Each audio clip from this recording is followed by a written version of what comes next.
At narito na naman ang mainit na balita mula sa mundo ng social media, natin sa inyo ni Madam Chika.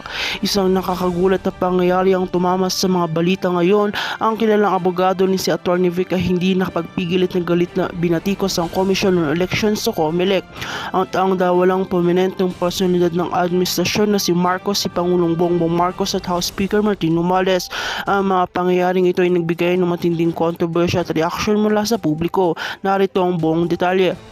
Ang galit ni Vic ay nagsimula sa isang serye ng mga negasyon na may kinalaman sa hindi patas na proseso ng eleksyon at mga paglabag sa mga patakaran ng COMELEC. Ayon kay Atty. Vic, malinaw ang ahensya na may kapalpakan na hindi na narapat sa isang institusyong may mahalagang papel sa ating demokrasya. Isa sa mga pinapunan ni Atty. Vic ay ang umunoy hindi pagpantay-pantay sa proseso at pag-aproba ng mga kandidatura sa nakaraang eleksyon.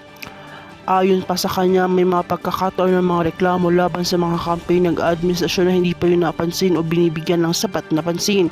Hindi rin nakaligtas sa kanya mga batikos ang dalawang pangunahing personalidad na si Administrasyon Marcos, sina Pangulong Bongbong Marcos at House Speaker Romualdez.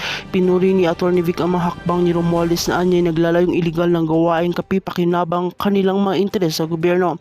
Habang si Marcos naman ay binatikos dahil sa di umuloy hindi makatalungang paggamit ng kapangyarihan sa mga critical na issue. Ang kanyang pahayag, pinagdiinan ni Atty. Vic ang mga ganitong uri ng issue ay nagpapatibay lamang sa mga aligasyon ng hindi magkapantay-pantay at hindi tamang paggamit ng mga impluensya. Para sa kanya, isang napakahalagang bahagi ng isang demokrating bansa ang malayang pagpapahayag ng opinyon at ang pagiging tapat sa pagganap ng mga tungkulin ng bawat ahensya ng gobyerno. Ang mga pahayag ni Atty. Vic ay tiyak na magdudulot ng mas malalim na pagtatalakay at pagsusuri sa kasalukuyang administrasyon at ang papel ng COMELEC ang ating mga halalan.